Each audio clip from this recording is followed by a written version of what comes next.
പരിച്ഛേദന കഴിപ്പാനുള്ള 8 ദിവസം തികഞ്ഞപ്പോൾ അവർ ഗർഭത്തിൽ ഉൽപ്പാദിക്കും മുമ്പേ ദൂതൻ പറഞ്ഞതുപോലെ അവന് യേശു എന്ന് പേർ വിളിച്ചു.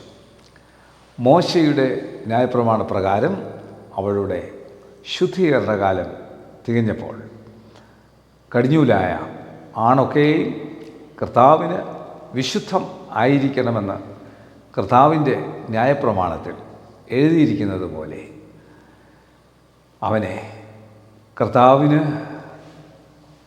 അർപ്പിപ്പാൻ ഒരു ഇണ കുറുപ്രാവിനെയോ 2 പ്രാക്കുഞ്ഞിനെയോ കർത്താവിൻ്റെ ന്യായപ്രമാണത്തിൽ കൽപ്പിച്ചതുപോലെ യാഗം കഴിപ്പാനും അവർ അവനെ യെരുശലേമിലേക്ക് കൊണ്ടുപോയി.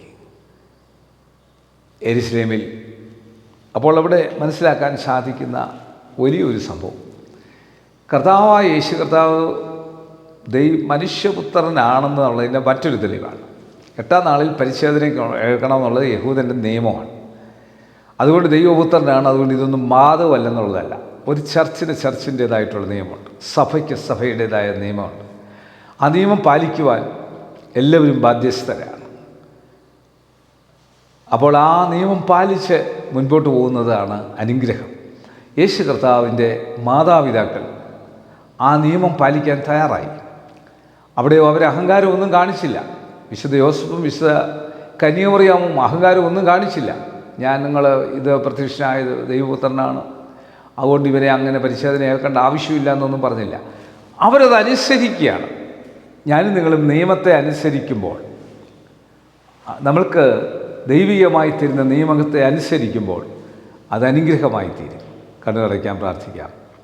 കർത്താവേ, യേശുവിൻ്റെ മാതാപിതാക്കൾ 8-ാം നാളിൽ പരിച്ഛേദന ഏൽക്കുവാൻ കടിഞ്ഞൂലായ ആണൊക്കെയും യഹോവയുടെ സന്നിധിയിൽ ശുദ്ധീകരിപ്പാൻ അവർക്കുള്ളത് കൊണ്ട് ആ പ്രാക്കുഞ്ഞുങ്ങളെ യാഗമായി അർപ്പിച്ച് തങ്ങൾക്കുള്ളത് യാഗപീഠത്തിൽ വെച്ച് കുഞ്ഞിനെ അർപ്പിക്കുന്ന യേശു കർത്താവ് മനുഷ്യപുത്രനാണെന്ന് ഒരു പ്രാവശ്യം കൂടെ യഹൂദന്മാരുടെ നിയമം അനുസരിച്ച് ഞങ്ങൾക്ക് മനസ്സിലാക്കി തരുവാൻ വിശുദ്ധ ലൂക്കോസ് കർത്താവെ, യേശു കർത്താവ് മനുഷ്യപുത്രനാണെന്ന് തെളിയിക്കുന്ന ഈ വലിയ പ്രക്രിയ ഞങ്ങളിൽ ഒരു പുതിയ ശക്തിയും പുതിയ കൃപയും പ്രാപിക്കുവാൻ, ഞങ്ങളുടെ ചെറുപ്പത്തിലുള്ള ചർച്ച് ഡിസിപ്ലിൻ പാലിച്ച് മുൻപോട്ട് പോകുവാൻ, അതിന് വിധേയപ്പെട്ട് ജീവിക്കുവാൻ ഈ വചനം കേൾക്കുന്ന എല്ലാവർക്കും കൃപ നൽകണം.